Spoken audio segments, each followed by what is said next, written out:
Minha família é conhecida pelas gerações de artesãos no estado de Minas Gerais. Desde tempos antigos temos trabalhado com as mãos, moldando madeira, argila e couro em peças de grande beleza que costumamos vender para os turistas. Mas dentro de nossas tradições também existem histórias que não são contadas a qualquer um. São relatos que só são compartilhados entre familiares, como experiências raras ou, às vezes, como histórias de terror. Uma dessas histórias aconteceu com meu avô Domingo há bastante tempo. Meu avô ainda está vivo, e embora já tenha se passado muito tempo desde aquele dia, toda vez que ele conta essa história parece que viveu tudo aquilo apenas ontem. Meu avô Domingo sempre diz que foi apenas um encontro simples no caminho pelo mato, mas todos nós sabemos que foi algo mais. Quando meu avô era jovem, trabalhava todos os dias no meio do mato, um pouco afastado da vila. Todas as manhãs ele saía cedo e caminhava por quase 1 hora por uma trilha estreita até chegar a uma clareira. Lá era onde ele coletava madeira especial para as esculturas e artesanatos que seriam feitos durante a semana. Meu avô Domingo conhecia cada pedra e cada raiz do caminho. Ele podia percorrê-lo de olhos fechados e nunca se perder, mas daquela vez foi diferente das outras. O sol ainda estava alto quando ele decidiu voltar para casa, após carregar um pouco de madeira nas costas.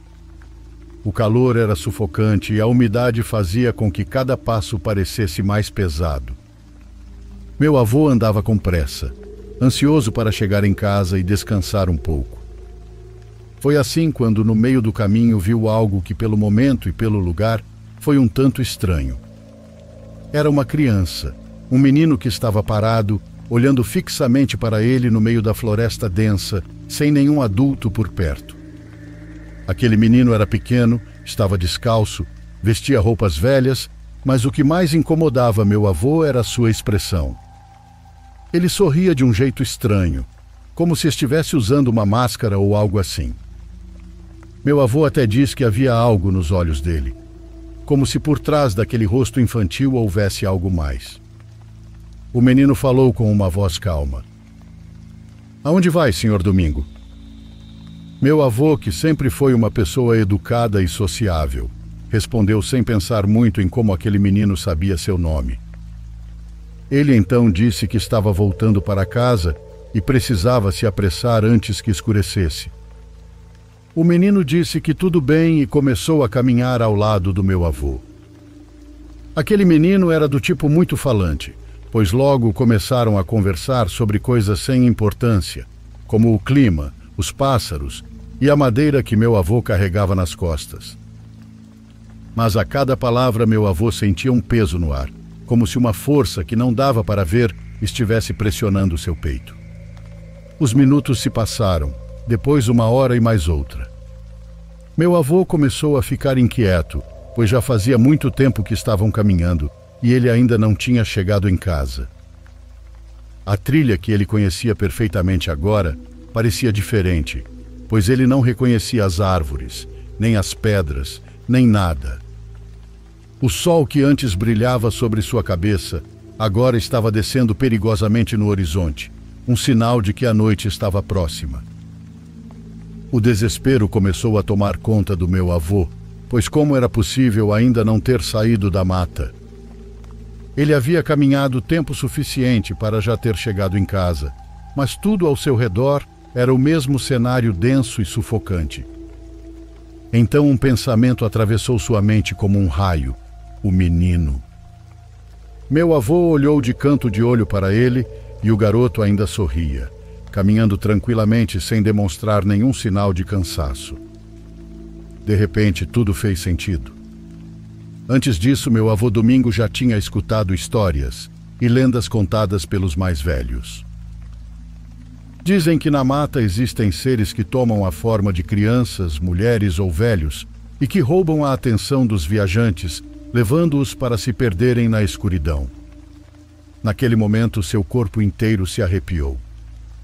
Ele não podia correr, pois sentia que o menino o seguiria, não importava para onde fosse. Com calma, mas ciente do perigo, Meu avô parou por um instante e, tremendo, procurou nos bolsos pequenos pedaços de madeira e cortou algumas folhas das árvores. Depois ajoelhou-se no chão e começou a esculpir rapidamente uma peça artesanal improvisada. O menino o observava inclinando a cabeça como um gato ou cachorro faz, sabe? "O que está fazendo?" perguntou o menino. Meu avô não respondeu e continuou a trabalhar o mais rápido que podia, sentindo o suor frio escorrer por suas costas. Após alguns minutos, ele terminou um pequeno brinquedo feito de madeira e folhas. Era um pequeno violino de brinquedo. Como só meu avô sabia fazer, ele o pegou nas mãos e fez soar suavemente. Os olhos do menino brilharam ao ver aquilo. "Me empresta?"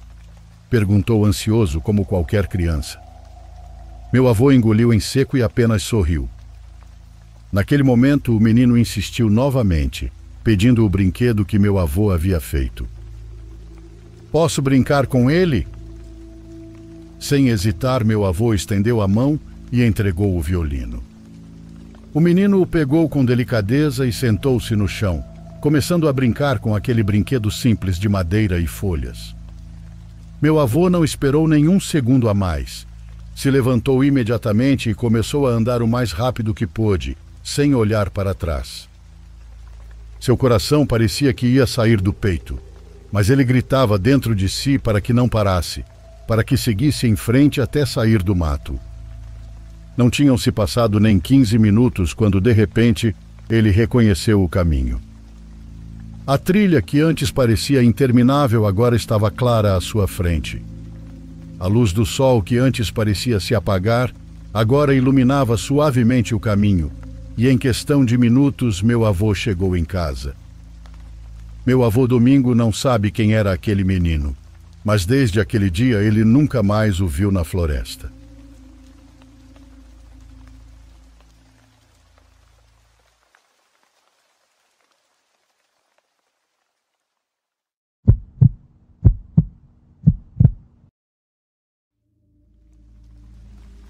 Como motorista de Uber, posso dizer que já vi tantas coisas que às vezes prefiro nem contar para não parecer maluco. Porém, eram coisas normais do dia a dia e não contato com o paranormal. É por isso que desta vez quero abrir uma exceção e compartilhar este relato, onde por pouco não perdi a vida. Acho que no fim das contas, não era a mim que aquela coisa procurava, mas eu estava em seu caminho, e por isso paguei o preço. Ainda há muito neste mundo que desconhecemos, e eu não tenho interesse nenhum em conhecer.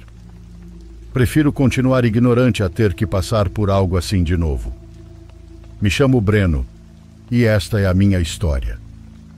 Antes eu era taxista, mas acabei me tornando motorista de Uber. O aplicativo me ajuda bastante a gerar renda e a alcançar mais clientes para serviços por fora. Eu morava com minha irmã mais nova, que estava prestes a se tornar uma médica veterinária. Meus pais bancavam a faculdade dela e eu cuidava de todos os outros gastos para que não ficasse tão pesado para eles. Além disso, eu não tinha esposa nem filhos, então preferia ajudar minha família a desperdiçar dinheiro à toa. Não vou mentir que às vezes me envolvia em coisas que não devia, mas felizmente consegui sair disso. Procurei a Deus e por isso achei que o mal se manteria longe de mim. Eu não fazia ideia de como estava enganado. Apesar de ser uma pessoa de fé, sempre respeitei muito tudo que envolve satanismo, bruxaria e afins, porque quando era pequeno, ouvi sobre um amigo da família que foi possuído e fez coisas horríveis. Lembro perfeitamente porque no começo achava que se tratava de demência ou algum distúrbio mental. No entanto, nunca presenciei um exorcismo com meus próprios olhos, nem nada parecido. Só ouvia os relatos das pessoas e, pelo que eu sabia, não eram gente mentirosa. Não é que eu quisesse que algo assim me acontecesse, mas a curiosidade sempre existia.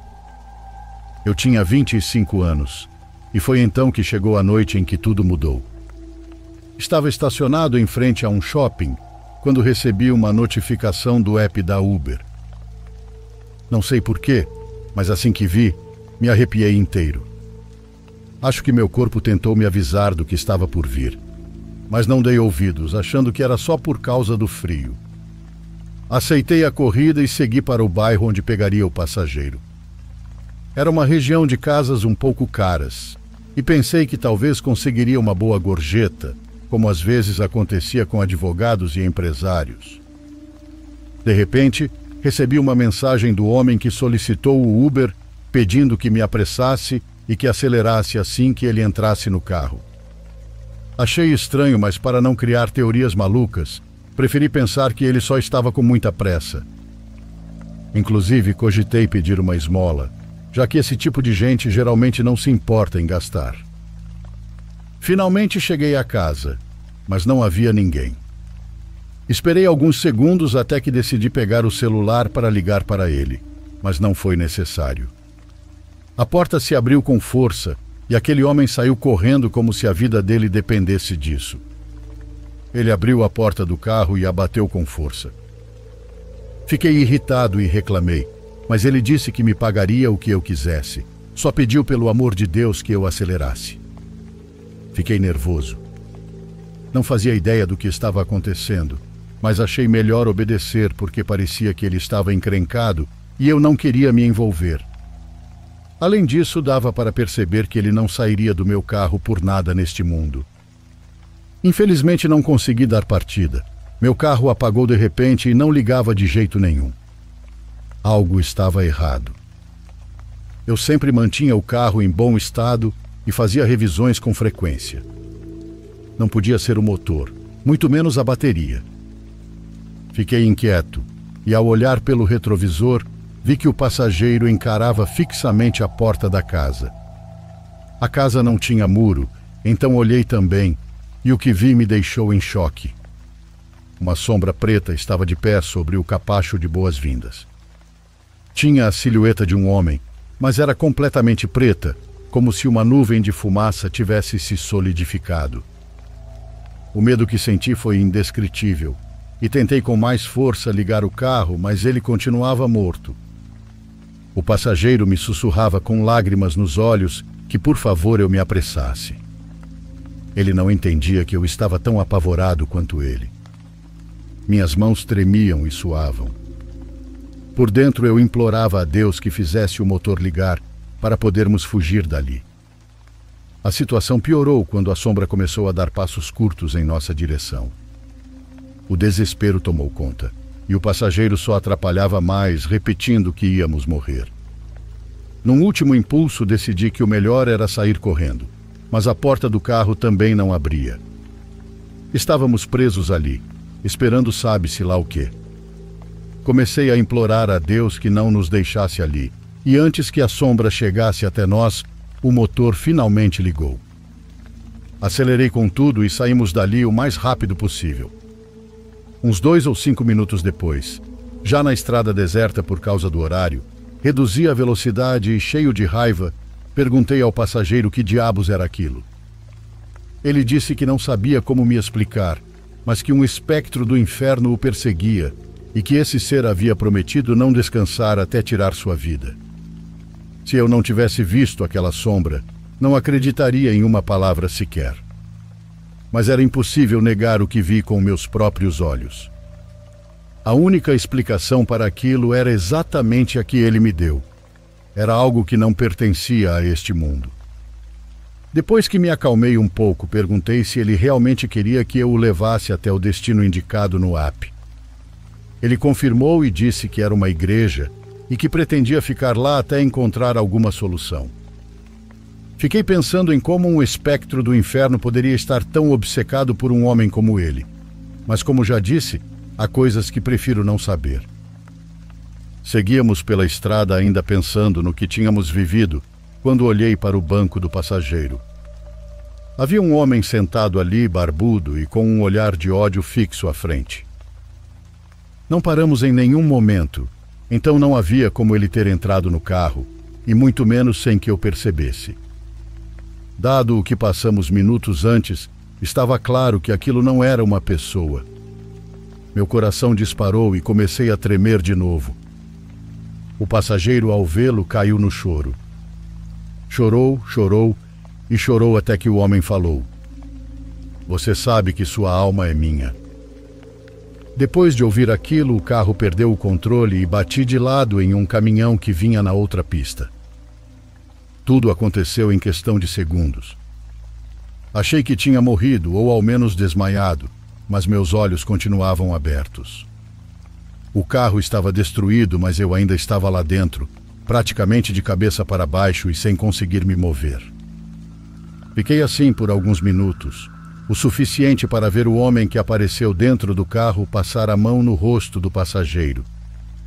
Desmaiei depois disso. Quando acordei, dei meu depoimento e me disseram ao fim dele que o passageiro havia perdido a vida. Foi um milagre eu ter sobrevivido para contar essa história. Sem dúvida, Deus me deu uma segunda chance e tento aproveitá-la todos os dias.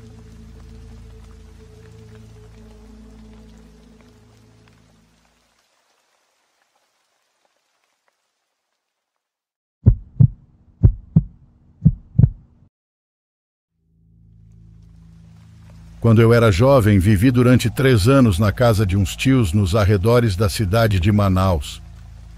Minha mãe os chamava de os tios ricos. Eles tinham coisas que gente comum não tem, por isso todos nós achávamos surpreendente. Eles tinham uma casa estilo americana, com uma cachoeira fake muito grande, 6 empregados dentro da casa, várias hectares de arvoredo e o rio que corria nos limites do terreno. Um dia cometi um erro com um dos cavalos, onde ele escapou e correu em direção ao arvoredo. Meu tio Fabrício, que Deus o tenha, tinha um temperamento muito forte. Eu estava com medo de contar que um dos cavalos mais queridos dele tinha fugido, embora fosse melhor do que o pavor que sentia de não contar e ele descobrir depois. Mesmo que um dos empregados tenha se oferecido para ir buscá-lo, meu tio me disse para colocar algumas coisas na mochila, entre elas uma lanterna, e imediatamente sair à procura do cavalo. Eram quase 6 da tarde, então era quase certo que anoiteceria enquanto eu estivesse a caminho. O terreno lá é muito grande, e o mais provável era que o cavalo estivesse lá no rio, um lugar onde os cavalos do meu tio gostavam de ir. Era quase 1h30 de caminhada até o rio. Somando o tempo que eu levaria para encontrar e recuperar o cavalo, anoiteceu quando eu ainda estava no meio do caminho. "Não volte sem o cavalo", disse meu tio antes de eu sair. Peguei a lanterna e diminuí o passo, tomando cuidado para não sair da trilha enquanto seguia os rastros que o cavalo tinha deixado. Ao contrário do que eu pensava, os rastros atravessavam o rio, ou seja, o cavalo não tinha ficado na margem, ele cruzou. Eu não queria molhar os pés, mas também não queria largar a lanterna, nem tirar os sapatos no escuro e fazer malabarismos para chegar ao outro lado. Não teve jeito, e acabei atravessando com sapato e tudo. Depois do rio havia cerca de 50 metros e então o terreno terminava. Acho que antes daquela vez eu nunca tinha visto os limites da propriedade. Ao fundo, onde o mato crescia livremente, se erguiam grades verticais tão altas quanto um homem adulto. Eram tubos grossos de metal que pareciam parte de algum antigo instrumento de contenção. A tinta preta que um dia os cobriu estava descascada em várias partes, revelando a ferrugem avermelhada que os devorava lentamente. Através delas mal se podia ver uma colina coberta de grama seca e uma árvore velha. O espaço entre as barras era estreito, então por ali o cavalo não podia ter passado. Após uma boa olhada, vi que havia um portão ali, e ele não tinha tranca. O cavalo provavelmente o encontrou aberto e passou por ali. Eu também passei por ele sem medo algum. Nunca tinha me perguntado o que havia além dali, se era terra livre ou propriedade privada. Juro que jamais tinha ido tão longe naquelas terras. Do outro lado não havia nada de especial, apenas aquela colina sem árvores.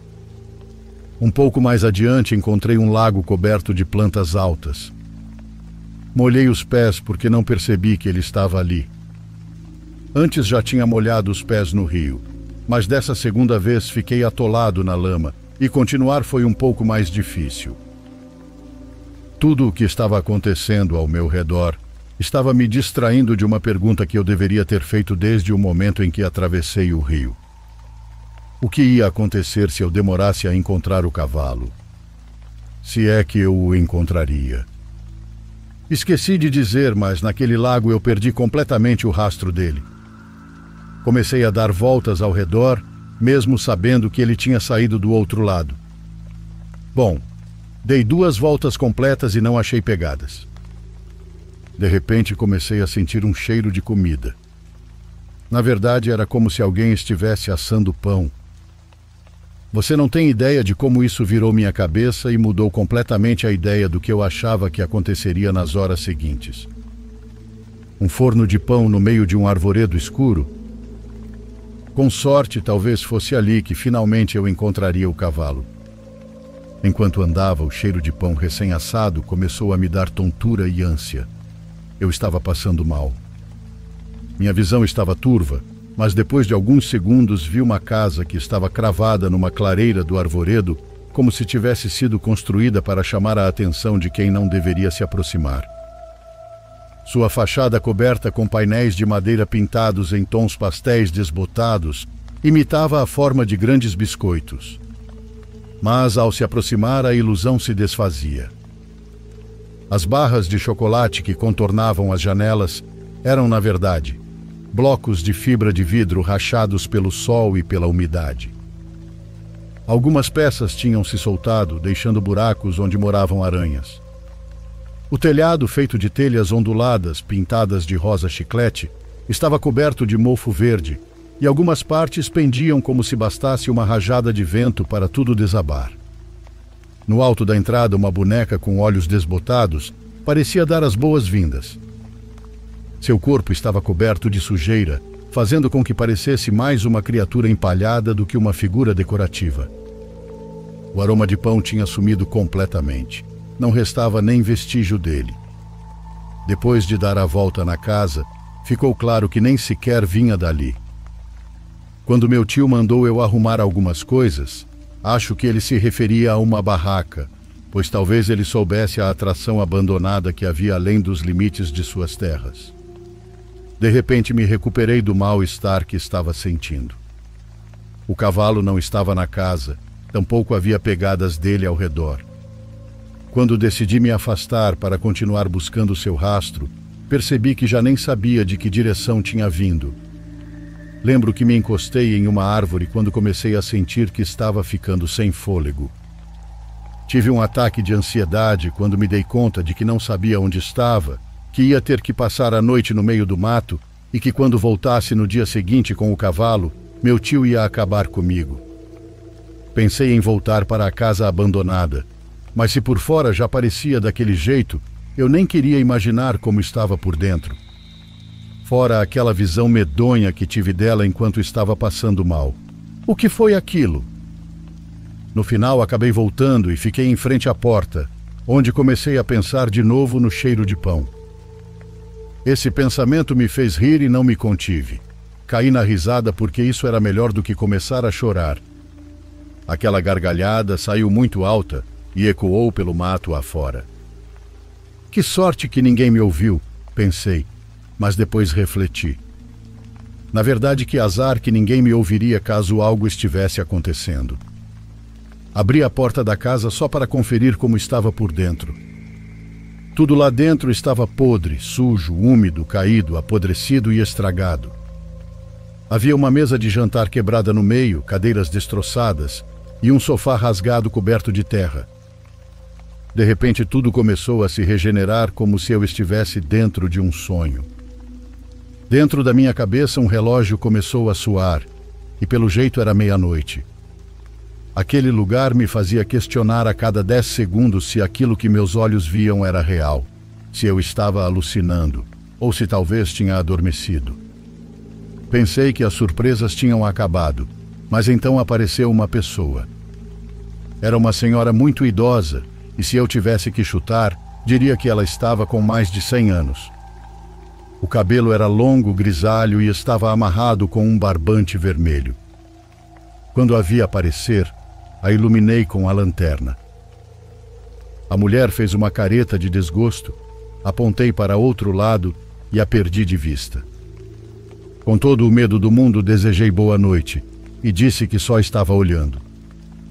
Mencionei que já ia embora e que estava procurando um cavalo que provavelmente andava por ali. Estava apavorado porque numa casa daquelas, quem mais poderia morar senão uma bruxa? Por mais que eu não acreditasse nessas coisas, o que estava acontecendo comigo só me fazia pensar nisso. E é que aquilo não era questão de crença, meus olhos estavam vendo. A senhora disse algo, mas eu não entendi. Comecei a me mover para a saída andando de costas. Ela repetiu e dessa vez eu entendi. Ela disse que o cavalo, que por sinal se chamava Centauro, tinha estado ali. Ali! Disse ela apontando para o forno de barro. De repente um cheiro de comida inundou tudo. Apareceu do mesmo jeito que tinha desaparecido o aroma de pão recém-assado. Olhei para a frente sem apontar a lanterna diretamente para ela e vi que a velha segurava nas mãos um prato com um pedaço de carne. Aqui está o seu centauro, e me estendeu a comida. Senti algo andando no meu estômago e saí daquela casa tropeçando e caindo pelo mato. Não sei se por sorte ou por instinto, mas cheguei na cerca depois de um bom tempo e não demorei para encontrar o rio. A uns 500 metros ouvi chamarem meu nome. Era meu tio e os empregados dele, então gritei de volta e logo nos encontramos. Meu tio me deu uma bronca, como era de se esperar. Disse que precisava ir dormir, enquanto eu me preocupava em brincar na mata. Me surpreendeu que ele não tenha me perguntado sobre o cavalo, pois pensei que isso era o que mais o preocupava. No final descobri que naquele dia o cavalo nunca tinha desaparecido e que ele e eu nunca tínhamos trocado sequer uma palavra. Até hoje não sei o que aconteceu comigo naquele dia.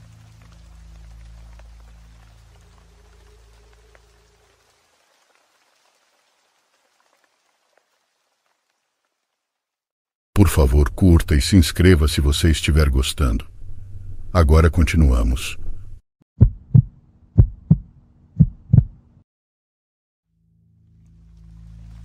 Muito boa tarde a todos. Meu nome é Luiz Armando e há anos trabalho como segurança em uma das fábricas da Panko. Desculpem por não dar a localização, pois como mencionei ainda trabalho aqui. Para mim é um emprego tranquilo, porque a maior parte do tempo tudo parece estar em completa paz, embora as noites sejam longas e o silêncio da madrugada às vezes se torne inquietante. Os sons noturnos, como o eco de um caminhão de carga se movendo à distância ou empilhadeiras entrando e saindo dos armazéns, são as únicas coisas que quebram o silêncio. Aqui existem 3 aparições. O mais estranho é que elas só são vistas pelas câmeras espalhadas por toda a fábrica, embora algumas pessoas já tenham levado bons sustos. Nós, os seguranças, somos quem mais as vemos, e não porque as encontramos andando por aí, mas porque as câmeras as captam quando se manifestam. Naquela madrugada, nosso supervisor pediu a mim e a 2 colegas que revisássemos as câmeras de segurança, especialmente as da doca de carga dos caminhões que saem depois de serem carregados. Isso porque um dos motoristas havia relatado uma falha no sistema de freios ao sair da fábrica, e queríamos confirmar se o problema era visível nos vídeos ou se alguém estranho havia feito algo ao caminhão. Nos reunimos na guarita para revisar as gravações. Íamos focar apenas nessa área, mas as imagens começaram a mostrar algo que nos encheu de medo e, ao mesmo tempo, despertou o nosso interesse mórbido em continuar vendo. A primeira meia hora passou sem novidades, mas então um dos meus colegas apontou algo na tela. No corredor ao lado dos fornos, uma figura apareceu no monitor. Não era nenhum dos funcionários daquele turno, pois sua roupa parecia antiga, completamente diferente dos uniformes atuais. Tratava-se de uma mulher com uma touca e um avental de outra época. Ela caminhava lentamente e depois corria pelo corredor. Quase gritamos de horror ao ver que ela não tinha pernas e seu corpo era translúcido. Esfreguei os olhos convencido de que era um erro da imagem, mas não. Lá estava ela movendo-se muito lentamente. Senti um arrepio subir meus braços e antes que pudéssemos dizer algo, aquela aparição continuou seu caminho e desapareceu justamente no ponto onde fica uma cruz na parede. Olhei para meus colegas assim como para o supervisor e todos estavam de boca aberta com expressões de incredulidade diante do que tínhamos acabado de ver. Meu chefe pediu que rebobinasse a gravação para confirmar o que havíamos visto. A mulher aparecia novamente, movendo-se com a mesma calma e desaparecendo no mesmo lugar. O chefe mandou o Gabriel ir até lá verificar. Dava para notar o medo nos olhos dele, mas não teve outra escolha senão ir até onde está a cruz. Meu colega ficou exatamente onde o fantasma da mulher havia desaparecido. O chefe disse para ele ficar ali por alguns minutos. Gabriel estava visivelmente nervoso, mas nos 5 minutos que ficou ali, o espírito não apareceu novamente. Quando voltou à guarita, perguntamos o que havia sentido. Ele apenas disse que estava muito frio naquela parte. Ele não sentiu que havia algo ali, mas disse que sentia um frio intenso ao redor e que conseguia ver o próprio hálito. O chefe pediu que continuássemos revisando as gravações e logo encontramos mais coisas perturbadoras. Na área das docas onde justamente devíamos investigar, estava o motivo da falha no caminhão. Foi quando Samuel descobriu que entre as torres de caixas era possível ver a silhueta de um menino. O garoto se movia rapidamente, desviando dos pacotes como se estivesse brincando. De vez em quando espiava, observando ou procurando com a curiosidade típica de uma criança. Parecia tão real que Samuel saiu da guarita para verificar se alguma criança tinha entrado na fábrica. Enquanto o observávamos pelo monitor, vimos Samuel chegar à doca e vasculhar a área com a lanterna. Ele moveu algumas caixas e verificou os corredores. Ele olhou para a câmera, sinalizando que não havia ninguém ali. No entanto, na tela, o menino ainda estava lá, se escondendo e rindo dele. Pelo rádio, Gabriel indicou onde Samuel deveria ir, mas o menino saiu correndo e atravessou uma das paredes. Era mais uma aparição, ou tinham hackeado o serviço da empresa. Essas eram as únicas explicações. É importante esclarecer que aquilo não tinha nada a ver com a falha no caminhão, pois terminamos de revisar as gravações e esse espírito em nenhum momento se aproximou de um dos caminhões de entrega. Talvez movidos pelo morbo, continuamos procurando nas gravações. O chefe ficou conosco assistindo, e na tela vimos que numa madrugada de sexta-feira, na área onde antigamente eram armazenados os insumos, apareceu outra figura. Dessa vez era um homem vestido com roupas de outra época, provavelmente dos anos 20 ou algo desse tipo. Em uma das mãos ele segurava uma lamparina que emitia uma luz fraca. Ele caminhava devagar como se seus passos fossem pesados. Não conseguimos ver suas pernas, pois uma névoa as cobria. Seu rosto estava parcialmente escondido por um chapéu, e embora os traços fossem indefinidos, eu poderia jurar que seu rosto era cadavérico. O chefe nos disse que aquele fantasma não tinha nenhuma relação com a fábrica, pois à época em que a figura parecia pertencer, ainda nem existiam as fábricas Panko. Até hoje, essas aparições continuam sendo vistas de vez em quando nos monitores.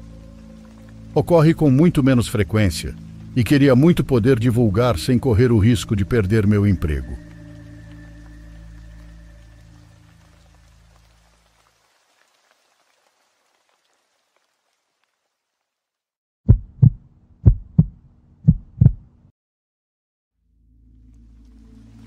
Já se passaram anos desde que isso que estou prestes a contar aconteceu.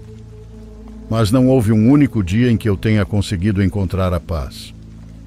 Tem sido uma tortura que talvez dure para sempre, e sei que este é o espaço ideal para desabafar. Foi imperdoável, mas também necessário, porque de outro modo teria sido eu. Não me importa que me considerem um covarde, mas tenho certeza de que muitos teriam feito o mesmo. Naquela época, eu era apenas um taxista comum que morava com a mãe, e juntos estávamos economizando para poder pagar a minha faculdade. Eu tinha apenas 21 anos, e a vida não foi fácil para nós. Queria vencer na vida e não sentia vergonha de ter que trabalhar o dia inteiro para ter uma chance. No entanto, tudo mudou em um dia que parecia ser como qualquer outro. Eu estava preso em um engarrafamento, em uma das vias mais movimentadas da cidade. Estava tranquilo porque tinha feito algumas boas corridas pela manhã, então não havia razão para me estressar. Foi então que o semáforo mudou do vermelho para o verde e a poucos metros do meu carro aconteceu um acidente devastador. Os 2 motoristas morreram na hora. Para não bloquear a via, tive que seguir em frente. Foi uma cena chocante, pois testemunhei tudo em tempo real. Meu coração disparou e, enquanto avançava, agradecia a Deus por todas as vezes em que Ele me protegeu. Depois de um tempo, fui surpreendido por uma voz atrás de mim.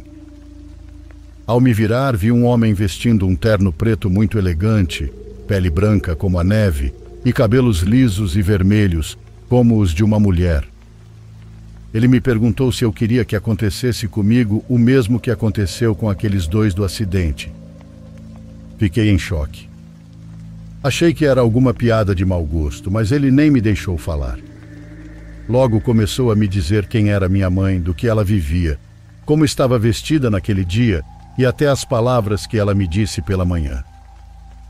O mistério sobre quem era aquele homem aumentou, e foi quando ele deixou claro que se eu quisesse voltar vivo para casa, deveria levar o padre que eu iria pegar até um endereço diferente do que ele me pedisse. Depois disso, nem percebi quando ele desapareceu. Por um momento achei que estava diante do próprio diabo, mas confirmar isso era impossível para alguém como eu.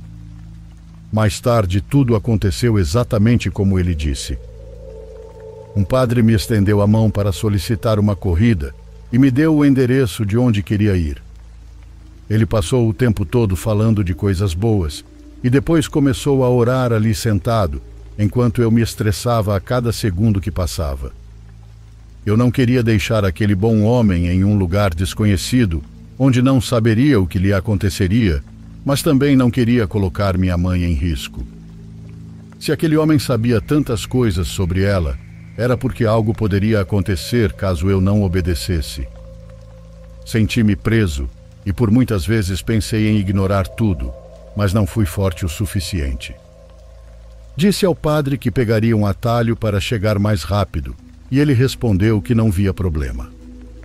Ele nem olhava para onde íamos, estava concentrado em uma Bíblia que levava consigo e recitava versículos a cada 3 ou 4 minutos. Mas Deus me colocou à prova e eu falhei. No fim, levei o padre para uma área onde quase não havia casas e a estrada era cercada por árvores. Só havia uma casa branca enorme e ali eu parei. Exatamente como o homem havia me instruído. O padre me perguntou o que estava acontecendo, mas eu não consegui dizer uma única palavra. Pouco depois apareceram 5 pessoas com túnicas pretas e os rostos cobertos. O padre viu a cena e, sorrindo, me disse que esperava que um dia eu encontrasse o caminho de volta para Cristo, pois ele me perdoaria. Aquelas pessoas abriram a porta do carro e o forçaram a descer de forma brutal. Fiquei ali parado até que o levaram para dentro da casa. Dava para ouvir os gritos dele, suplicando a Deus que abrisse as portas do céu para ele. Depois ele gritava que, mesmo caminhando por um vale de sombras, ele não temeria. Quando o silêncio chegou, eu soube o que tinha acontecido. Ele já não estava mais entre os vivos. Fui embora e espero do fundo do meu coração que Deus um dia possa me perdoar. Eu só não queria que algo acontecesse com a minha mãe.